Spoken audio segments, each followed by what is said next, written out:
想象一下，一架幾噸重嘅直升機，突然喺半空中失控，機身不斷自轉，就好似一個陀螺咁跌落嚟。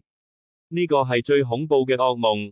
點解會咁？係因為機尾嗰個好似冇乜用嘅小螺旋槳，其實係直升機最重要嘅平衡器。